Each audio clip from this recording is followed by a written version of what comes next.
Bon matin à tous.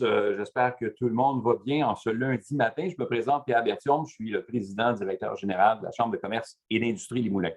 Il me fait donc plaisir de vous accueillir à ce webinaire qui traitera du tout nouveau projet de loi 103 sur l'allègement réglementaire et administratif des entreprises avec la ministre déléguée à l'économie et députée de Les Plaines, Mme Lucie Lecourt. Cette activité est bien sûr une présentation de notre partenaire principal, le complexe EnviroConnexion. C'est lui qui est le partenaire de cet événement. Alors, permettez-moi de saluer quelques personnes qui sont parmi nous ce matin.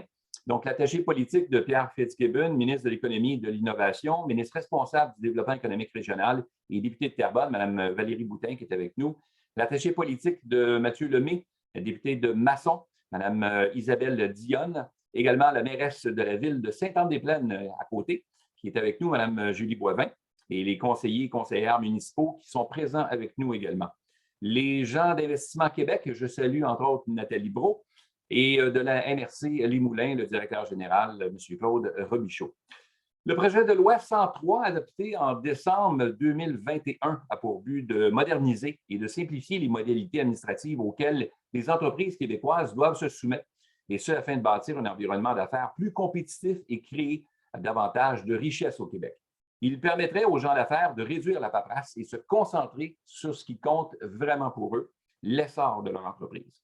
La ministre Lecourt vous expliquera les détails de ce projet dans une allocution qui sera bien sûr suivie d'une période de questions d'une quinzaine de minutes. Tout au long de la présentation, nous vous invitons à poser vos questions via le chat clavardage ou bien via le Q&A questions et réponses qui se trouve au bas de votre écran. Nous y répondrons bien évidemment à la fin de la présentation. Sachez que lors de la période de questions, vous pourrez également lever la main et nous activerons votre micro et bien sûr, l'option vidéo sera également disponible si vous le désirez. Nous devrions être en ligne jusqu'à environ 9 heures, donc je vous invite bien évidemment à rester avec nous jusqu'à la fin. J'invite maintenant notre partenaire principal du complexe EnviroConnexion, M. Michel Binette, à prendre la parole et vous présenter notre conférencière de ce matin. M. Binette, la parole est à vous. Alors, bon matin. Merci. Merci Pierre, merci M. Berthiaume et merci à la Chambre de commerce de nous donner le privilège d'être un ambassadeur pour la Chambre, car je pense que c'est important pour elle et c'est important aussi pour nous, pour nos entreprises, d'être des ambassadeurs pour la Chambre et nous sommes très heureux de participer à cet événement. D'abord, vous parlez rapidement du complexe EnviroConnexion. Le complexe EnviroConnexion, bon, lui, il est bien connu. Nous sommes situés à Terrebonne et nous sommes en fonction là, depuis plusieurs années. Mais d'où vient complexe EnviroConnexion? EnviroConnexion, le complexe est une division de EnviroConnexion qui, lui, est une division de Enviro Waste Connections du Canada. Qui, elle, est une division aussi de Waste Connections qui est cotée en bourse aux États-Unis. Donc, nous sommes une entité publique et nous avons une capitalisation boursière d'approximativement 40 milliards de dollars. Donc, c'est 18 000 employés en Amérique du Nord. C'est à peu près 15 à 16 000 employés au Canada et c'est à peu près 600 employés au Québec. Nous sommes évidemment dans l'économie circulaire. On est un chef de file en économie circulaire. Pourquoi? Parce que l'on fait la collecte. Notre division de Laval s'occupe de la collecte résidentielle. Notre division de Boisbriand fait la collecte des ICI, les industries, commerces et institutions, donc tout ce qui touche les commerces et les institutions. Et évidemment, notre joyau, le complexe EnviroConnexion à Terrebonne, qui, lui, est d'abord et avant tout un lieu d'enfouissement technique, mais beaucoup plus que ça. Nous sommes un complexe environnemental qui, lui, fait de l'enfouissement, oui, mais fait aussi plein d'autres choses, comme du compostage, captation des biogaz qui s'échappent du site et qui servent à fabriquer du gaz naturel renouvelable. Nous sommes la plus grosse, sinon une des plus grosses usines de biogaz au Canada par rapport à la production. Donc, on est très fiers du complexe et on vous invite d'ailleurs, si vous le souhaitez, à venir nous visiter et à communiquer avec mon collègue qui, d'ailleurs, j'aimerais souligner sa présence ce matin, mon collègue André Choulac. André qui est avec l'entreprise depuis plus de 25 ans et qui est responsable des communications et du Mobius, qui est notre centre de formation au complexe Enviro Connexion. Alors, voilà pour la présentation. Je retourne au script. Donc, et je suis très fier de présenter notre conférencière ce matin. Alors, fortement impliquée dans sa communauté, Mme Lecourt a siégé à de nombreux conseils d'administration, dont celui de la Chambre de commerce de l'Est de Montréal et celui de la Société de développement culturel de Terrebonne. De 2015 à 2018, elle a occupé le poste de directrice générale de la Chambre de commerce et d'industrie Les Moulins. Alors, hein, on est en famille ce matin. Elle est élue députée de la circonscription de Les Plaines aux élections générales du 1er octobre 2018, membre du Conseil du Trésor depuis le 5 mai 2021, ministre délégué, et nous en sommes très fiers, à l'économie depuis le 24 février 2021 et membre du comité ministériel de l'économie et de l'environnement depuis le 24 février 2021. Madame Lecourt, Lucie, à vous la parole.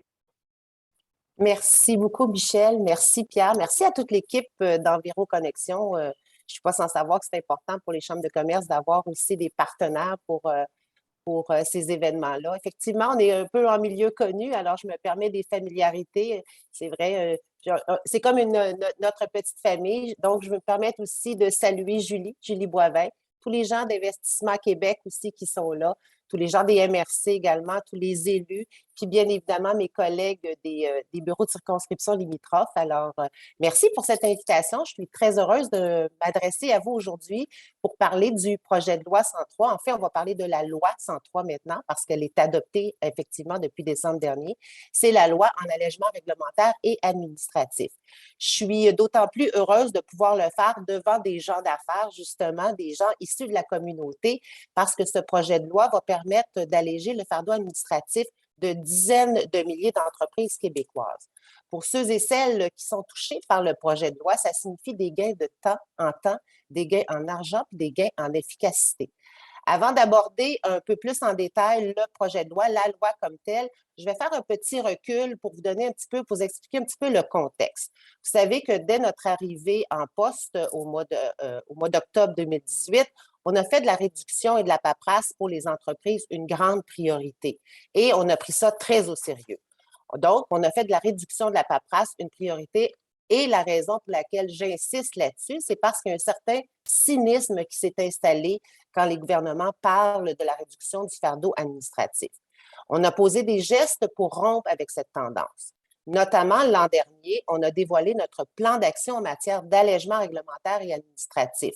C'est un plan ambitieux de 44 mesures qui vise à réduire le fardeau imposé aux entreprises, mais surtout à stimuler l'investissement et l'innovation puis à améliorer la productivité. Le plan dont je vous parle va nous permettre à terme de diminuer de 10 le nombre de formalités administratives, de 15 le volume de formalités administratives et de 20 le coût des formalités administratives. Ça signifie une diminution de 5,4 millions de documents produits et des économies potentielles annuelles de 200 millions de dollars pour les entreprises. C'est donc majeur. La loi 103 qu'on va adopter, qui a été adoptée en décembre dernier, s'inscrit donc en parfaite complémentarité et cohérence avec les objectifs qui sont poursuivis avec ce plan. Ce premier omnibus va faire réaliser des économies aux entreprises de 12,5 millions de dollars la première année et de près de 8 millions de dollars additionnels les années suivantes. On parle d'un impact positif sur 34 000 entreprises québécoises de différentes tailles et actives dans plusieurs secteurs de l'économie. Les entreprises vont également bénéficier d'une plus grande flexibilité, d'une élimination d'irritants et d'un allègement du fardeau administratif. On s'est doté d'un nouvel outil concret pour générer des retombées directes sur nos entreprises. La bonne nouvelle, c'est que c'est juste un premier pas, une première étape. On a pris l'engagement de déposer un omnibus en allègement réglementaire et administratif chaque année. On va travailler, on est déjà en fait au travail sur le deuxième projet de loi et que je souhaite évidemment déposer le plus rapidement possible, si ce n'est au printemps. On le sait qu'on doit, en tant que gouvernement, d'améliorer constamment nos façons de faire et on vous le doit à vous, les entrepreneurs. On doit se donner les moyens de s'adapter continuellement à vos besoins. La relance post-pandémique et la rareté de la main-d'œuvre sont des défis importants pour vous. L'allègement du fardeau réglementaire va assurément permettre aux entreprises d'utiliser leurs ressources pour d'autres enjeux, à d'autres fins, et va permettre la relance économique. Ce qui m'amène à vous parler de la loi 103. Avec cette pièce législative, on procède à la mise en place de 25 mesures d'allègement et de modernisation. Un omnibus, en fait, avant d'aller un petit peu plus loin, c'est une pièce législative qui comporte plusieurs lois qu'on ouvre et qu'on discute et justement pour aller en allègement. On parle donc d'amendements à des lois existantes qui répondaient à des demandes des entreprises ou des municipalités afin justement d'alléger le fardeau. Les mesures adoptées touchent plusieurs secteurs, le manufacturier, les coopératives non financières, le secteur minier, le domaine de la production de l'environnement, de la protection de l'environnement, le milieu municipal qui va être intéressant pour vous et le secteur agricole. Dans le secteur manufacturier, l'abrogation de la loi portant sur le rembourrage apportera aux entreprises une plus grande flexibilité dans le choix des matériaux de rembourrage. Elle retire en effet l'obligation d'utiliser des matériaux neufs pour la fabrication de produits de consommation remboursés comme les meubles, les vêtements et les jouets. Elle offre également la possibilité aux entreprises de faire le choix d'utiliser des matériaux de rembourrage recyclés. Donc, c'est un gain important non seulement pour les entreprises de ce secteur-là, mais également pour l'environnement. Elle permet également une réduction du fardeau réglementaire des entreprises, des économies pour ces entreprises et une plus grande compétitivité, notamment grâce à l'utilisation de matériaux recyclés moins coûteux. On répond ainsi à une demande de l'industrie du commerce du détail, de la mode et du vêtement. À elle seule, cette mesure permettra des économies annuelles de 2,7 millions de dollars aux entreprises manufacturières du secteur. Dans le secteur des coopératives, la modification réglementaire apportée va permettre aux coopératives non financières de tenir une assemblée annuelle par des moyens technologiques, par le virtuel comme on fait aujourd'hui. Vous saviez, ce n'était pas permis avant aujourd'hui. Si les entreprises le faisaient, c'est à cause des décrets reliés à la pandémie. Les 20 derniers mois ont donc mis en relief l'importance et l'utilité de la technologie. Le cadre réglementaire actuel n'était plus adapté aux nouveaux besoins exprimés par la pandémie. Cette solution vise une plus grande agilité, une réduction des coûts d'organisation d'assemblée et une diminution des déplacements des membres qui y participent. On est en 2022, donc c'est juste une question de gros bon sens. Puis d'ailleurs, en parlant de gros bon sens, les syndicats de copropriété ont aussi exprimé le souhait, après le dépôt de notre projet de loi, de pouvoir tenir leurs assemblées en format virtuel. Eh bien, on leur a donné la chance de le faire. Ils ont déposé leur demande et c'était à même le projet de loi. C'est maintenant dans la loi. Finalement, pour revenir aux coopératives, on a également introduit une disposition pour leur permettre de fusionner avec une société par action ou personne morale et de conserver leur numéro d'entreprise au Québec. Encore une fois, on vient de réduire les coûts liés à la formalité administrative pour les coopératives fusionnantes. En plus de certaines dispositions dans le secteur de l'énergie, des ressources naturelles et de l'environnement, je vous passe un petit peu par-dessus celle-ci parce qu'elle touche moins votre domaine ici en tant que Chambre de commerce que je connais bien, mais le projet de loi touche aussi le milieu municipal et par ricochet les entreprises. Il permet maintenant plus de temps pour publier la liste des contrats, moins de rapports à transmettre aux vérificateurs externes et la possibilité de passer des contrats à commande en approvisionnement. Ça, c'est important. L'octroi de contrats à commande favorisera des gains en temps et en ressources pour les municipalités et pour les entreprises. Justement, si elles sont sélectionnées, les entreprises n'auront pas à soumettre de nouveau la documentation relative au contrat. Ces nouvelles mesures améliorent ainsi la prévisibilité lors des appels d'offres et donne un accès accru aux contrats d'approvisionnement pour les entreprises. On a aussi une nouvelle disposition qui touche la conservation du patrimoine. En fait, c'est qu'avant l'adoption du projet de loi, une municipalité ne pouvait pas permettre la démolition d'un immeuble bâti avant 1940 sans avoir donné un avis de 90 jours à la ministre de la Culture et des Communications. Mais certaines situations justifiaient une réduction de ce délai, notamment la démolition était rendue possible parce que les chantiers n'étaient pas sécuritaires. C'est vraiment pas une question de patrimoine, parce qu'il faut que le patrimoine soit préservé. C'est vraiment dans le cas où les démolitions étaient rendues nécessaires. Donc, pour remédier à la situation, le projet de loi habilite maintenant la ministre de la Culture à réduire, lorsqu'elle le juge justifié, le délai de 90 jours.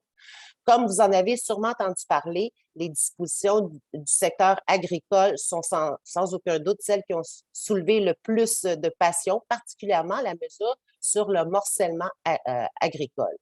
Quels sont les objectifs avec de permettre une plus grande ouverture sur le morcellement agricole? Eh bien, c'est de s'adapter au nouveau modèle d'affaires qui favorise les plus petites productions. C'est de créer un environnement d'affaires propice au développement des entreprises agricoles et c'est de soutenir aussi la relève agricole et stimuler le développement agricole à des projets à échelle plus humaine et de concilier le développement économique et la protection du territoire agricole. Bref, ce qu'on veut derrière tout ça, c'est de dynamiser et mieux protéger nos terres agricoles. On a démontré qu'on peut respecter les objectifs généraux d'une réglementation tout en étant collé aux nouvelles réalités. On a aussi introduit d'autres dispositions en agriculture qui s'inscrivent parfaitement dans notre volonté d'alléger les formalités tout en conservant les acquis passés. Entre autres, on permet maintenant d'élargir le pouvoir gouvernemental afin de permettre certains usages accessoires comme une réception sur une entreprise agricole, comme par exemple des mariages, des événements comme ça, et la transformation à la ferme. Ça permettra également des gains administratifs pour les villes et les municipalités sans nuire à la protection et au développement de nos terres agricoles. Ça permet également le traitement global des demandes d'exclusion à l'échelle de la MRC ou de la communauté urbaine de Montréal, effectivement, et l'identification d'une option de localisation pour ces demandes. La loi 103 va permettre des avancées qui vont faciliter donc la vie de bien des gens d'affaires au Québec dès maintenant et pour les années à venir. Comme je vous le disais d'entrée de jeu, il s'agit d'un projet de loi omnibus, mais chaque année, on proposera des allègements pour pouvoir mieux s'adapter aux besoins des gens d'affaires et des municipalités. C'est une nouvelle façon de procéder que je crois sincèrement efficace dans le contexte actuel. On veut encourager les entreprises à investir, à innover et à accroître leur compétitivité. On veut qu'elles passent justement moins de temps à remplir de la paperasse et plus de temps à développer leurs projets d'investissement et à mettre sur le marché des produits et des services qui vont être novateurs. Notre intention à travers cette nouvelle démarche annuelle va nous aider à bâtir un environnement d'affaires plus compétitif tout en créant plus de richesses pour toutes les régions du Québec. Et comme on vous l'a démontré, on ne renonce nullement à nos obligations et à vos obligations en matière sociale et environnementale. On n'abaisse pas les seuils réglementaires. Ce qu'on fait, c'est qu'on diminue le fardeau administratif et on modernise les processus. Tout au long de l'exercice du dépôt du projet de loi, de son adoption, je vais vous dire que j'ai vraiment senti de l'engouement pour le projet de loi auprès des entrepreneurs, des communautés d'affaires et pour moi, qui en est responsable, ça me motive effectivement à en faire plusieurs, donc le prochain au printemps qui s'en vient. On voit que ça fait une différence et que ça a un impact concret sur nos entreprises. Voilà, je vous ai expliqué de façon quand même brève ce qu'est maintenant la loi 103. On s'affaire, comme je vous dis, à travailler sur le prochain omnibus, mais je suis ouverte à vos questions. Bien, merci, Mme Lecourt. Écoute, comme vous le dites, on est quasi en famille. Hein? On est dans notre région, on se connaît bien, Lucie. Alors, je pense que les gens le savent aussi, fait que peut-être qu'on peut se tutoyer pour la cause. Je pense qu'on se connaît bien. Alors, bien sûr. Merci pour ta présentation, tes explications qui permettent d'ailleurs à nos gens d'affaires de bien saisir ce que ça signifie concrètement pour eux. Néanmoins, il y a sûrement des questions, donc il est maintenant l'heure d'approfondir le tout en passant à cette période-ci. Je vous rappelle qu'il est possible de poser vos questions via le chat clavardage et via le Q&A qui est situé dans le bas de votre écran. Et vous pouvez également lever la main. On activera votre micro et si vous le voulez, de façon à ce que ça soit encore plus interactif, on peut aussi allumer votre caméra. Alors, on va voir si tout a été clair ou s'il y a des questions. Mélanie, de ton côté, est-ce que tu as des questions dans le chat? Non, Pierre, je ne vois pas de questions dans le chat. Cependant, je l'ai indiqué dans le clavardage aussi, les gens qui aimeraient prendre la parole ou poser une question, je vous inviterai à vous renommer dans l'interface Zoom afin qu'on ait votre bon nom quand on adresse votre question à Madame la ministre. OK. Alors donc, ça semble clair pour tout le monde? Ça ne semble pas avoir de questions. C'est vraiment, vraiment assez clair. Merci. Lucie, la raison de cette simplification-là, tu sais, des fois, on s'interroge parce qu'il y a des annonces comme ça qui se font des fois, puis ce n'est pas nécessairement toujours aussi évident dans le concret, ou du moins sur dans le concret, quand on va chercher vraiment l'information, quand on veut vraiment déposer quelque chose. Ça va vraiment se faire, c'est vraiment une réalité là, avec ce projet de loi-là. Les choses vont être vraiment désalourdies. Là. Oui, effectivement. Mais je vais vous donner un exemple, OK, justement, pour le secteur manufacturier. C'est une anecdote qui est vraie. Je l'ai vécue récemment. Vous connaissez très bien l'atelier spécialisé Les Moulins. Oui. L'atelier spécialisé Les Moulins va maintenant pouvoir utiliser son propre sa matière pour rembourrer, notamment dernièrement, ils se sont spécialisés dans les têtes de lit. Et puis, lorsque j'ai rencontré Renée il y a quelques semaines, elle n'était pas au courant de ce qui s'en venait, en fait, ce qui était même adopté à ce moment-là. Puis pour elle, elle a fait ses calculs et c'est quand même une économie majeure dans son cas. Ils ont toujours été obligés d'utiliser du matériel neuf, mais quand je vous dis qu'on n'abaisse pas en termes de sécurité ou en termes environnementaux, ce qu'on fait, c'est qu'on est vraiment en lien avec le fédéral à cet égard-là, mais on faisait double emploi. Donc, en abrogeant la loi, ça lui permet, entre autres, d'utiliser du matériel recyclé. Donc, en matière d'environnement, on vient de faire un grand pas. Ça lui permet de faire des économies d'échelle quand même importantes et ça lui permet de pouvoir justement avoir moins de paperasse et tout, donc utiliser plus son temps à faire justement ces projets qui sont nombreux selon ce qu'elle m'a dit. Donc, ça, c'est un exemple concret qui est en application là, dès maintenant. Elle n'était pas au courant, je l'ai mis au courant. C'est sûr qu'un omnibus comme ça, c'est, comme je vous disais d'entrée de jeu, c'est quand même, ça touche plusieurs lois, donc plusieurs secteurs d'activité. Pour nous, aujourd'hui, on se concentre surtout sur les gens d'affaires, sur leur type de secteur d'activité. C'est pour ça que je vous ai dit brièvement les secteurs qui touchent le plus les membres de la Chambre de commerce, mais c'est quand même un pas important en avant. Super. Mélanie, on a une question de notre éditeur en chef là, à la revue de Terrebonne, M. Gilles Bordonado. Oui. La question. On parle d'allègement. Qu'en est-il des relations des entreprises avec Québec, qui est souvent compliqué? Comme je vous dis, on est dans l'élaboration d'un deuxième projet de loi. Moi, l'objectif que je poursuis avec chacun des omnibus, c'est d'alléger le fardeau avec les entreprises. Donc, la question de Gilles est pertinente en ce sens où il y a évidemment beaucoup de contacts entre les entreprises et les différents paliers de gouvernement et les différents ministères. Donc, à cet égard-là, à chaque fois qu'on va déposer un projet de loi, l'exercice que moi je fais, c'est que j'ouvre l'opportunité à l'ensemble des ministères de nous présenter ce qu'ils peuvent faire, quels sont les pas qu'ils sont déjà en train de faire pour alléger justement la relation avec les gens d'affaires. Donc, ils vont nous proposer, c'est déjà le cas actuellement, ils nous proposent des allègements. On les analyse du point de vue, évidemment, juridique pour voir quelle est la portée. Est-ce qu'effectivement, telle mesure va faire en sorte que ça va alléger le fardeau, que ce soit administratif, le nombre de formalités, le coût aussi, et on va l'insérer dans les différents omnibus qu'on va déposer.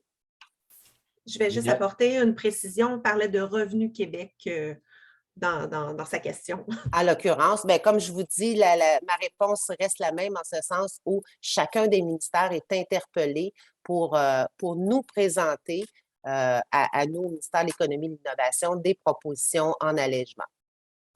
OK, génial. Et ça semble relativement clair. Je pense que d'ailleurs, on a enregistré ce webinaire éclair ce matin et on va le rediffuser d'ailleurs via nos réseaux sociaux et via notre plateforme d'infolettres. Alors, si vous êtes abonné déjà, vous allez pouvoir revoir les explications de la ministre. Et je pense que c'est clair pour tout le monde. Alors, si c'est le cas, la ministre, je sais que votre horaire est très chargé. Alors, merci d'avoir été avec nous ce matin. Si je peux me permettre, Pierre, d'ajouter, parce que c'est le cas actuellement, on a aussi sur la plateforme du ministère de l'Économie et de l'Innovation une boîte de suggestions qui peut être utilisée par l'ensemble des membres. Donc, la question de Gilles était pertinente. Les membres peuvent utiliser cette boîte-là pour nous envoyer des suggestions en allègement. Parce que oui, on est en lien directement avec les différents ministères, mais aussi on peut suggérer à ces différents ministères-là des allègements par le truchement des gens d'affaires. Donc, les gens d'affaires peuvent aller directement sur le site et proposer des allègements. OK, bien génial. Alors, écoute, merci beaucoup. Merci, Mme Lecourt, d'avoir été avec nous et que le plan encore une fois, que vous nous avez accordé ce matin. Les défis de nos PME, on ne le soulignera jamais, demeurent nombreux, particulièrement depuis les 2 dernières années. Et nous sommes heureux de constater que votre ministère, évidemment, permet aux entreprises de se concentrer sur leur croissance plutôt que sur la paperasse, entre autres. Alors, au nom de la Chambre de commerce et d'industrie Les Moulins, je remercie encore une fois le complexe Enviro Connexion d'avoir été avec nous ce matin comme partenaire principal, de nous soutenir comme ils le font tout le temps. Les chambres de commerce sont des organismes, bien évidemment, à but non lucratif qui doivent s'entourer de partenaires soucieux du développement économique régional. Alors, merci à tous nos partenaires annuels qui nous apportent un soutien financier indispensable pour le roulement de notre organisme et qui croient en notre mission. Merci également à ma précieuse équipe et merci à vous d'avoir été présents ce matin. Je vous souhaite à tous une agréable journée. Suivez-nous sur nos réseaux sociaux, lisez nos infolettes pour rester bien évidemment à l'affût de nos prochaines activités, de nos projets et de l'actualité qui vous concerne. Merci à tous et bon début de semaine. Bye-bye. Merci, au revoir. Bye-bye.